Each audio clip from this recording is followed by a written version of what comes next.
Hello there, very good evening and a warm welcome to the news live on Rupavahini ChannelEye. I'm Sharon Masquinius. I'm Movin Hettiarachi and here are today's headlines. The President emphasizes the importance of sustainable change in the global food systems. The Prime Minister directs officials to immediately release the essential food stocks piled up in the harbour. Plans are underway to open the country in 3 phases. Vaccination of children of more than 12 years of age with special needs and chronic illnesses begins. Coronavirus prevention affected in many countries due to the spread of the Delta variant. Champika Ranawalkar summoned to the CID in connection with the financial misappropriation of the project Yakada Minisa during the time period of the Good Governance government. Afghanistan reintroduces the death penalty. Now on to those and more stories in detail. On today's top story, President Gotabaya Rajapaksa has emphasized the importance of sustainable change in the global food systems. The President pointed out that all global stakeholders should work in unity for this purpose. The President mentioned this while addressing the World Food Systems Summit online, which was commenced yesterday on the sidelines of the UN 76th General Assembly sessions. The UN Food Systems Summit commenced under the patronage of Secretary General Antonio Guterres. The keynote address was delivered by the Secretary General under the theme Accelerating Steps for the Future Needed by Us. The global dialogue is held with the aim of eliminating hunger and building a sustainable food system. We welcome next His Excellency Gotabaya Rajapaksa, President of the Democratic Socialist Republic of Sri Lanka. Mr. Secretary General, Excellencies, ladies and gentlemen, the pandemic has exposed weaknesses in global food systems that will only be worsened with climate change. It is therefore essential that all stakeholders work together to transform global food systems to be more sustainable, resilient, and inclusive. Sustainable food systems are part of Sri Lanka's rich socio-cultural and economic heritage. Our more recent past, however, saw increasing use of chemical fertilizers, pesticides, and weedicides that led to adverse health and environmental impacts. My government took the bold step to restrict imports of these harmful substances earlier this year. However, changing the mindset of farmers long accustomed to using chemical fertilizer has proven challenging. So too has the production of sufficient quantity of organic fertilizer domestically. Sri Lanka welcomes technical assistance and bilateral support in this regard. Fostering organic agriculture is part of a wider program that includes enhancing market-oriented, inclusive food value chain to reduce rural poverty. Through such improvements, I am confident Sri Lanka will be able to sustainably transform its food system and ensure greater food security and better nutrition for its people. The President also attended a special commemorative event that had been organized to mark the 9/11 attacks, which was held near the memorial in Manhattan. The terrorist attacks were launched at the New York's World Trade Center and the Pentagon on 11 September 2001. The commemoration has been organized by the UN Anti-Terrorist Office and the 9/11 Commemorative Museum to coincide with the UN 76th General Assembly sessions. Other state leaders and state delegations who were in New York also joined to pay respects to the memorial.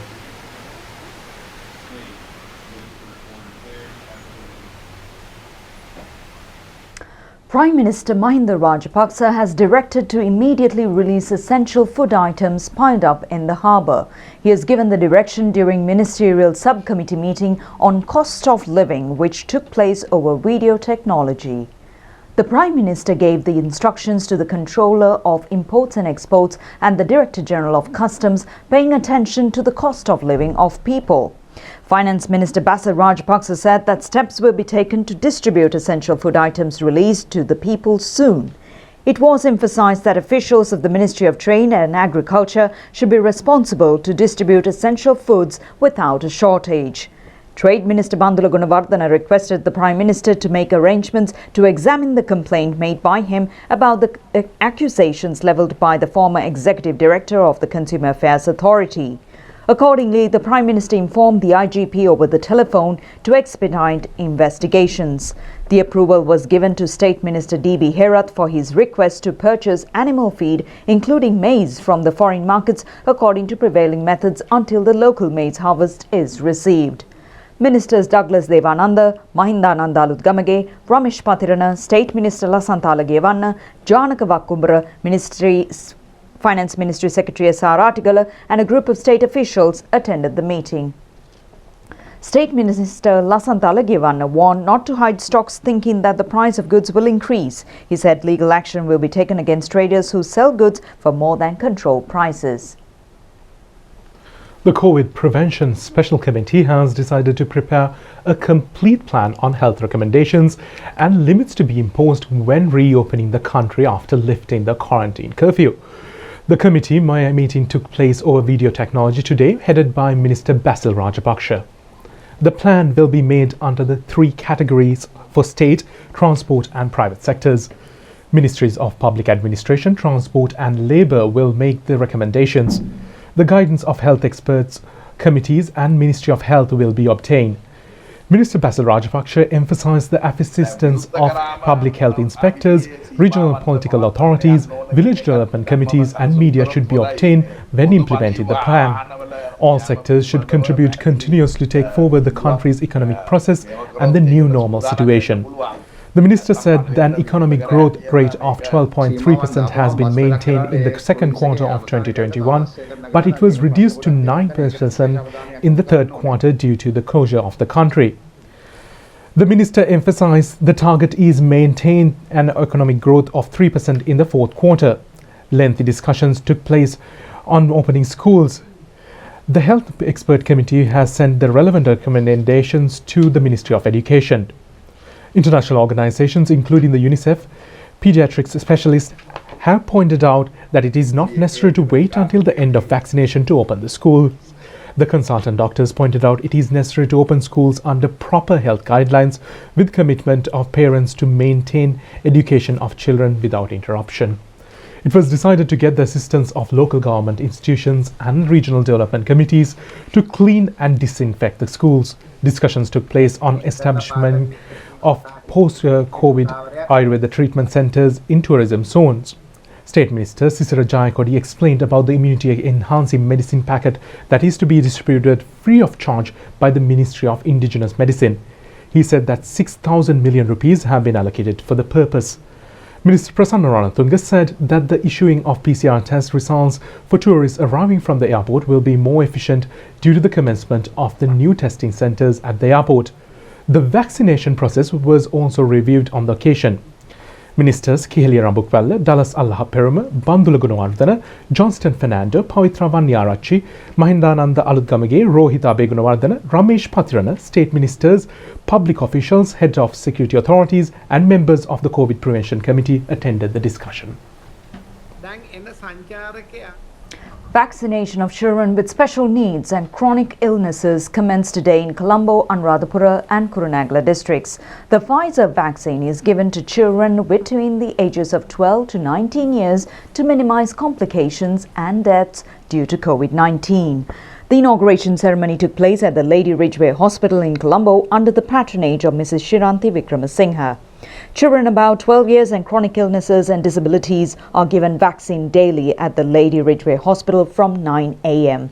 A date and time to get the vaccine can be reserved by registering at lrh.health.gov.lk, the website to get vaccines from the Lady Ridgeway Hospital. Health Minister Kehelia Rambukwalla, Secretary to the Ministry of Health, Major General Dr. Sanjeeva Munasinghe, officials, doctors and other group of people were present at the inauguration ceremony.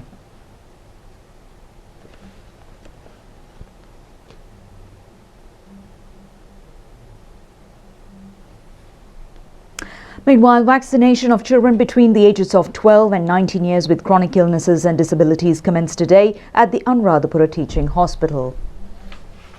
Giving vaccines for such children commenced today at the Kurunegala Teaching Hospital. Director of Health Services of the Kurunegala District, Dr. Pramita Shantilata, said that vaccines were given today at Damadeniya, Galgamuwa and Nikavaratiya base hospitals and at Kuliyapitiya Teaching Hospital as well. Under the COVID-19 vaccination program, persons between the ages of 20 and 29 are being given vaccines continuously. Sri Lanka Army gave vaccines at the Athoina premises today as well. Meanwhile, 25,589,878 vaccine doses have been given to the people under the COVID vaccination program. 14,183,520 have been given the first dose of the vaccine. 11,406,358 have been given both doses of the vaccine. 1,009,915 doses have been inoculated in the past 7 days. 250,356 vaccine doses have been given yesterday. 923 COVID-19 patients were detected from the country today. 45,741 persons are currently receiving treatment. Meanwhile, 950 patients left the hospital today following recovery. The total number of fully recovered patients is now at 452,692. The Director General of Health Services has reported today 82 COVID-19 related deaths which occurred yesterday. 61 out of them were those above the age of 60 years. The number of victims between the ages of 30 to 59 years is 21. Minister Nimal Siripala De Silva says that the Foreign Employment Bureau will pay for the PCR tests that will be done by Sri Lankan immigrant workers at the airport when they return. The decision has been taken following a discussion between Minister Prasanna Ranatunga, State Minister Priyankara Jayaratne, the Army Foreign Employment Bureau and the Airport and Aviation Services Company.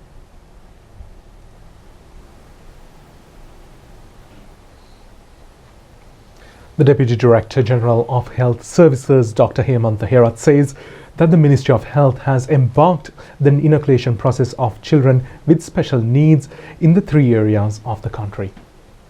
Ministry of Health has started vaccination of children with special requirements, and this has been started in 3 places in the island, and these activities are the initial vaccination program. Although it has been limited to specific places, this will be expanded to other places as well. And also there are enough vaccines for this category of children to whom we are expecting to give this vaccination. Therefore, parents are urged or requested to be patient and do not rush into the hospitals, and wherever possible get a date and time to get the vaccination. This will be informed by the hospitals wherever the contact details of your children and your parents are available in the hospital, and based on such information take this vaccine at your own pace rather than rushing into the hospital, which will endanger your safety as well as your child's safety as well as others who are in the hospital.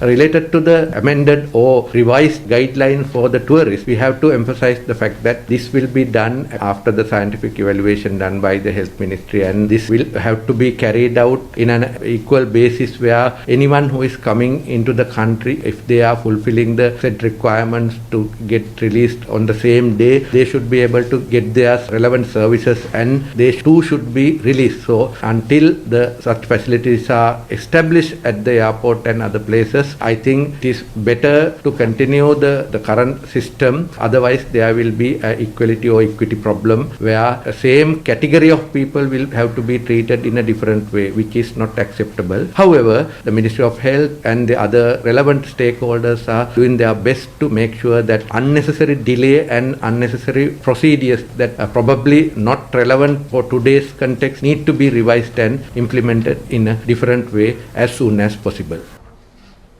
Professor Nilika Malavige says that the present pandemic situation in the country is better than the previous situation. She also explained the way to successfully face the corona pandemic. We know that right now there's a COVID outbreak everywhere in the world. As far as Sri Lanka is concerned, the situation is very much better than it was 2-3 weeks ago. Now, if we are thinking about how to move forward from this situation, there are several things that we need to understand. First of all, that this virus will never go away. And if this virus is never going away, can we live like this? And I don't think anybody wants to live like this forever. Finding out who gets infected, going under lockdown and having all these restrictions, nobody wants that. So the way forward is to actually get rid of the pandemic. So you can get rid of the pandemic despite the virus is still being there. A good example is the influenza pandemic that happened in 1918-1919. There are about 50 million died. We don't have an influenza pandemic now, but we still have the virus. And it is not causing a pandemic. That is because there's an immunity to the virus in the population. So the only way we can get rid of this COVID virus pandemic, not the virus, but the pandemic, is by having a sufficient amount of immunity in the population. You can do that by two ways. Either let the COVID virus go through the population and kill so many, or you can do it in a better way by vaccinating people and creating immunity. So the second way of vaccinating people and creating immunity would not lead to death, and that is the better way. So now Professor Sarah Gilbert, who is one of the developers of the Oxford AstraZeneca vaccine, gave a lecture at the Royal Society of Medicine yesterday in the UK, and she said the idea of the whole vaccination program is to convert this COVID virus into something like a common cold causing virus. All of us get common cold several times a year. We are not afraid of the common cold. We get on a flight with a common cold. When we get off a flight with a common cold, nobody does a PCR. Nobody quarantines us for a common cold. Nobody asks for our vaccination certificate for a common cold. So for us to work towards that goal, to convert COVID to a situation like that, everybody's cooperation is needed. And how that can be achieved is if sufficient percentage of the population is vaccinated. Not only in Sri Lanka, but globally. In some African countries, it's only like 5% vaccinated. In Sri Lanka, we have 52% of the population fully vaccinated, which is a great achievement. But that is not enough. If we are to move forward as a society, if we look at the economical side of Sri Lanka, it is, all of us are not happy about it. But then if we are not happy about it and we want the economy to improve, we have to get things back to normal. We have to open our educational institutes, universities. Those have been suffering for a long time. The only way we can do that is if everybody who can get the vaccine gets the vaccine. For instance, children can't get the vaccine right now. For very young children, there is no vaccine. But people who can get the vaccine, they make everybody safe. And for everybody to be safe, it is your responsibility to get the vaccine. So by you taking the vaccine, you are not making yourself only safe, because the 18 to 30 age group, although they are less likely to develop severe disease and death than the older population, they too can get severe disease. So by getting a vaccine, you are not only protecting yourself, you prevent transmission. Yes, after getting the vaccine, you might get infected, but the chances are very much less. And the chances of you transmitting the infection to others is less. So if you are vaccinated, not only that you are protected, you are protecting your families and your friends, especially when universities are open. So it is very important to do that for you to get the vaccine to protect everybody else. In other stories, President of the Sri Lanka College of Pediatricians, Professor Shaman Rajendrajit, urges the parents to get their children with congenital diseases for vaccination without being hesitant on the inoculation process. He further urged parents and adults not to be deceived by myths and superstitions. In this endeavor, we are hoping to vaccinate children with several comorbidities, including hematological diseases like thalassemia, sickle cell anemia, primary and secondary immunodeficiencies, chronic renal problems, transplant recipients, and chronic lung diseases, chronic heart diseases, including acquired as well as congenital chronic heart diseases, and inflammatory bowel disease and chronic liver diseases. We are extending our invitation for all the public who have their children between 12 years to 19 years, have anybody who is having such disorder, can come to those vaccination centers and get their vaccination done. And I would urge all public to get their children vaccinated as soon as possible in a designated vaccination center. Since this is starting in Colombo district, no need to rush into Colombo to get the vaccine. The vaccine will be deployed to all district general hospitals and base hospitals and teaching hospitals across the country. Therefore, you can get your vaccination in your city or town or nearest base hospital. Therefore, we urge all the public to get their children and adolescents vaccinated for these Pfizer vaccine that we are deploying through the Ministry of Health to protect their children with comorbidities from COVID-19 infection and its complication. In addition to the diseases that I have mentioned, the other important things would be chronic neurological disorders such as cerebral palsy, epilepsy and autism. The cumulative total of confirmed COVID-19 cases in the United States has topped 42.6 million as of yesterday, with the death toll surpassing 684,000. Meanwhile, COVID-19 has infected more than 231 million people and killed over 4.7 million across the globe. The United States continue to lead the world in the number of both confirmed COVID-19 cases and deaths. Key Centers for Disease Control and Prevention Advisory Group have voted yesterday to recommend distributing Pfizer and BioNTech's COVID-19 booster shots to older Americans, nursing homes residents and other vulnerable people. The panel has also recommended a third dose for adults aged of 18 to 64 years with underlying conditions. Over the past 7 days, the United States has reported a daily average of 130,000 COVID-19 cases, falling slightly compared to previous levels. Reportedly, the pace of the new infections is falling in several states that saw the earliest impact of the Delta variant. However, number of new cases in the United States may rise again in the coming months. Results of the GC Ordinary Level Examination 2020 were issued last night. However, results of the subjects for which practical examinations could not be held were not issued. Those results are expected to be given after opening of schools. GC O-Level Examination 2020 was held in March this year due to the spread of the coronavirus. 622,352 candidates sat for the examination. 423,746 school candidates and 198,606 private candidates wrote the examination, which took place at 4,513 centers. Results can be obtained through www.donets.lk and www.results.exams.gov.lk websites. Results have not been issued for Eastern, Western and Karnataka music, local and Bharata dancing, drama and performance arts in Sinhala, Tamil and English languages as well. The examination department has requested the students to contact them on 0112 784 208 or 0112 784 537 or 0113 140 314 or on the hotline 1911 for any inquiries about the results. Commissioner General of Examinations Sanath Pujitha said that measures will be taken to conduct practical tests after opening of schools. 75.12% of the students who sat for the examination first time has qualified to follow the advanced level. He said that the results are satisfactory and that there can be minor changes when the results of the aesthetic subjects are issued.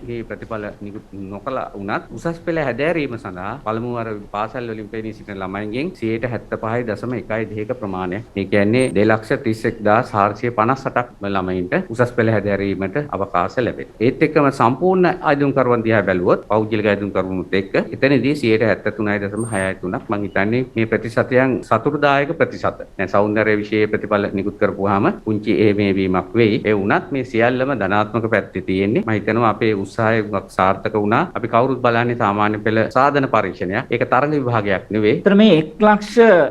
Secretary to the Ministry of Education, Professor Kapila Pereira, said that a circular will be issued enabling students to follow advanced level. It is relevant only for this group of students. The student will be given the opportunity to study for advanced level until the result is issued.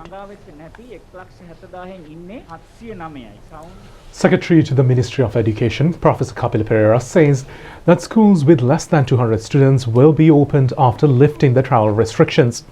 He mentioned this during a media briefing at the Government Information Department.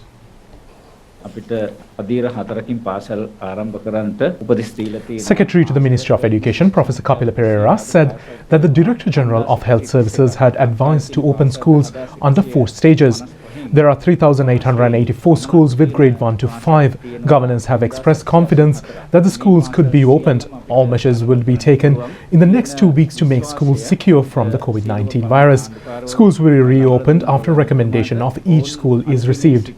පළාත් අධ්‍යක්ෂවරුන් 9 දෙනා කලාප අධ්‍යක්ෂවරුන් කොට්ටාස අධ්‍යක්ෂවරුන් සමග එක්කහුව වෙලා භෞතිකව නිරීක්ෂණයක යෙදෙනවා මේ පාසලක් සෞඛ්‍ය ආරක්ෂිතද COVID-19 සඳහා කොහොමද මුහුණ දෙන ඒ ක්‍රියාන්විතය සඳහා තියෙනවා මොනවද සූදානම කියන එක.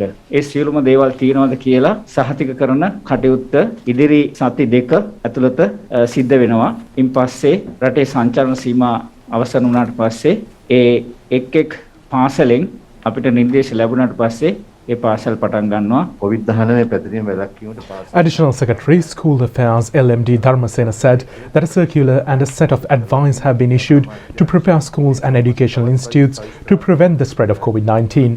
The Ministry of Education has prepared a comprehensive document. A pediatric specialist has been appointed covering all regions by the Pediatric Specialists Association. The pediatric specialist will look into the health of children in the relevant areas.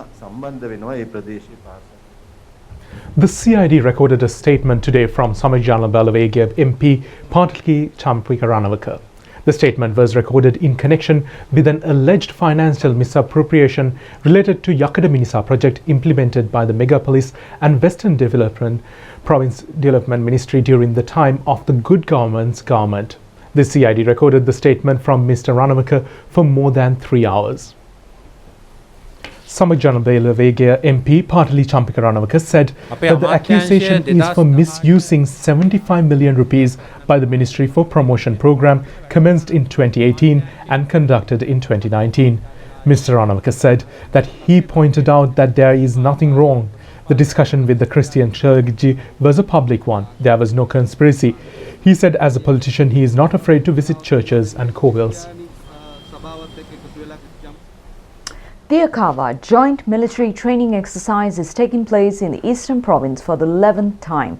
The Air Force Special Regiment conducted search and rescue mission. Sri Lanka Air Force Regiment Corps joined the exercise conducted at Batiklo, Thoppikala, Narakamulla area. For the first time, Mi-17 Bell 212 helicopters and a B-200 was used for the exercise. 24 from the Air Force jointly conducted the exercise with Sri Lanka Army. Recovering a helicopter crash at an enemy land took place on the occasion. This is the biggest training exercise jointly conducted by the Army, Air Force and Navy annually.